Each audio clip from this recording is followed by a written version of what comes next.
नमस्ते। आज के इस विशेष विश्लेषण में हम भारत की अनुसूचित जनजातियों के गहरे इतिहास, उनके विशाल जनसांख्यिकीय पैमाने और बेहद आकर्षक सांस्कृतिक विविधता पर बात करने वाले हैं। ये सफर सच में हमें लाखों साल पीछे ले जाएगा और फिर आज के आधुनिक परिदृश्य तक लाएगा। तो चलिए शुरू करते हैं। तो आज हम क्या क्या कवर करेंगे? सबसे पहले प्राचीन इतिहास और उत्पत्ति से जुड़ी दिलचस्प बहस, उसके बाद भारत की जनसांख्यिकी, प्रमुख जनजातियां और अंत में उनकी कुछ बेहद अनूठी प्रथाएं। मतलब गहरे मानवशास्त्रीय इतिहास से लेकर आज के भौगोलिक फैलाव तक सब कुछ। अच्छा, सबसे पहले एक बहुत ही दिलचस्प सवाल से शुरुआत करते हैं। आमतौर पर हम सब यही मानते हैं ना कि दुनिया भर में इंसानों का सफर अफ्रीका से शुरू हुआ था। लेकिन क्या भारत के आदिवासी समुदायों के लिए भी ये पूरी तरह सच है? ये सवाल सचमुच मानव प्रवासन की आम धारणा को चुनौती देता है और एक बहुत बड़े रहस्य को हमारे सामने खोलकर रख देता है। तो आइए सबसे पहले बात करते हैं प्राचीन इतिहास और इस उत्पत्ति की बहस के बारे में। देखते हैं कि भारतीय उपमहाद्वीप पर जीवन की टाइमलाइन आखिर कैसे आगे बढ़ती है। ये सच में चौंका देने वाला है। जरा इन आंकड़ों पर गौर कीजिए। मध्य प्रदेश के चित्रकूट में 1.6 अरब, जी हां, अरब साल पुराने लाल शैवाल या एल्गी के जीवाश्म मिले हैं। और अगर मानव इतिहास की बात करें तो हथनोरा में 5 से 3 लाख साल पुरानी नर्मदा होमिनिड की खोपड़ी और चेन्नई के पास 1.6 लाख साल पुराने लेटराइट बेबी के अवशेष मिले हैं। मतलब ये सिर्फ पुरानी हड्डियां या पत्थर नहीं है, ये पुख्ता सबूत हैं कि इस उपमहाद्वीप में जीवन की जड़ें कितनी ज्यादा गहरी हैं। अब यहां दो सिद्धांतों के बीच एक बड़ी दिलचस्प टक्कर है। एक तरफ है पारंपरिक आउट ऑफ अफ्रीका थ्योरी और दूसरी तरफ भारतीय उपमहाद्वीप उत्पत्ति के प्रमाण। देखिए, हम यहां कोई पक्ष नहीं ले रहे हैं, बस डेटा को समझ रहे हैं। कई शोधकर्ताओं का एक समूह नर्मदा घाटी के इन जीवाश्मों का हवाला देकर ये तर्क देता है कि हो सकता है इंसानों का विकास यहीं भारतीय उपमहाद्वीप में हुआ हो और यहीं से वे अफ्रीका सहित पूरी दुनिया में फैले हों। है ना सोचने वाली बात? और सिर्फ जीवाश्म ही नहीं, कुछ जेनेटिक सबूत भी इसी तरफ इशारा करते हैं।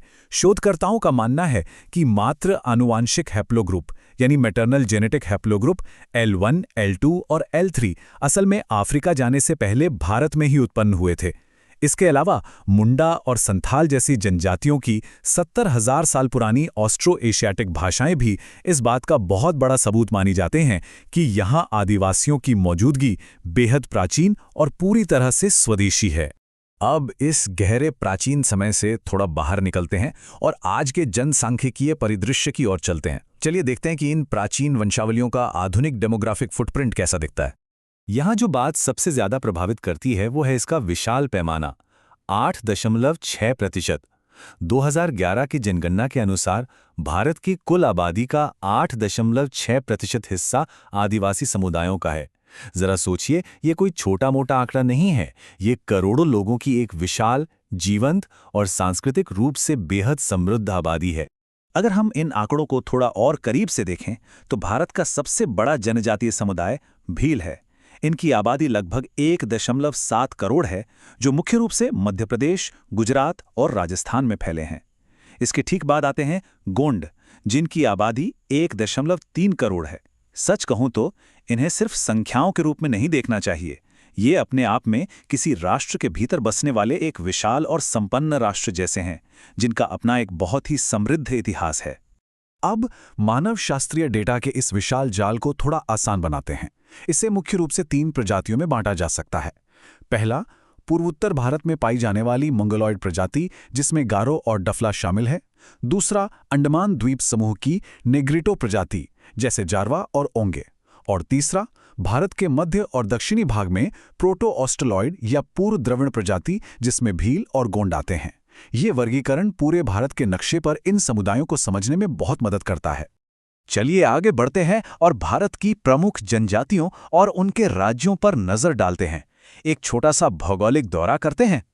आबादी के फैलाव में कुछ बहुत ही दिलचस्प कॉन्ट्रास्ट देखने को मिलते हैं।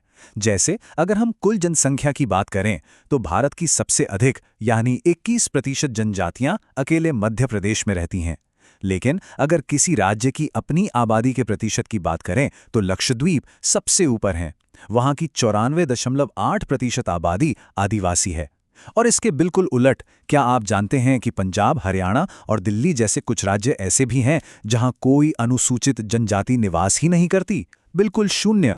अब जरा अपना ध्यान अंडमान द्वीप समूह की ओर ले चलते हैं। यहाँ जारवा जनजाति का अस्तित्व बेहद महत्वपूर्ण है, लेकिन साथ ही बहुत नाजुक भी। ये लगभग 5000 साल पुरानी एक आदिम जनजाति है जो दुर्भाग्य से अब विलुप्ति की कगार पर खड़ी है। आज इनकी संख्या सिर्फ 250 से 450 के बीच रह गई है।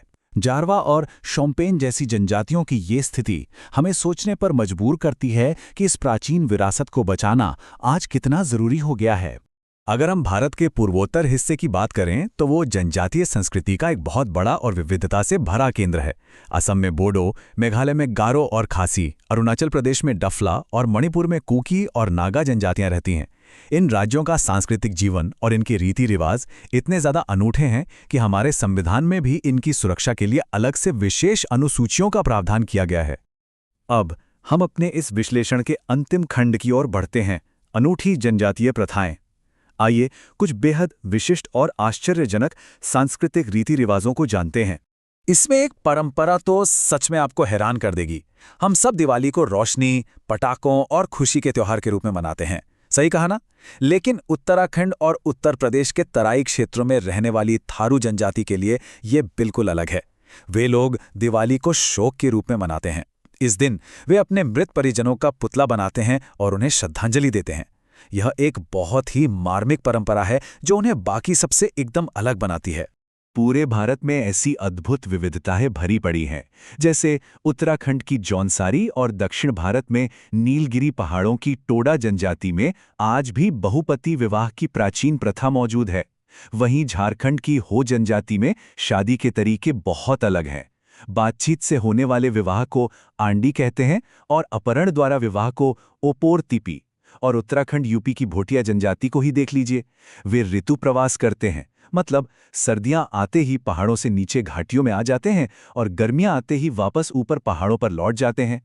इन सब के अलावा कुछ बहुत खूबसूरत साझा परंपराएं भी हैं, जैसे उरांव, मुंडा और हो जनजातियां एक साथ मिलकर सरहुल त्योहार मनाती हैं। ये मुख्य रूप से फूलों और प्रकृति की पूजा का उत्सव है। ये इस बात का परफेक्ट उदाहरण है कि इन प्राचीन समुदायों के बीच प्रकृति के प्रति कितना गहरा सम्मान है और यही जुड़ाव कई प्रमुख जनजातियों को एक धागे में पिरोता है। और ये सब हमें आज के सबसे बड़े और विचारणीय सवाल पर लाकर खड़ा करता है। 3 लाख साल पुराने इतिहास, गहरे आनुवांशिक मूल और इतनी अनूठी प्रथाओं के साथ ये जनजातियां आज के इस तेजी से बदलते आधुनिक दौर में अपनी पहचान को कैसे बचाए रख सकती हैं? क्या उनका ये विशाल इतिहास आज की आधुनिकरण की चुनौतियों के सामने टिक पाएगा? ये सिर्फ एक सवाल नहीं है, बल्कि एक बहुत बड़ी जिम्मेदारी है जिस पर हम सबको सोचना होगा।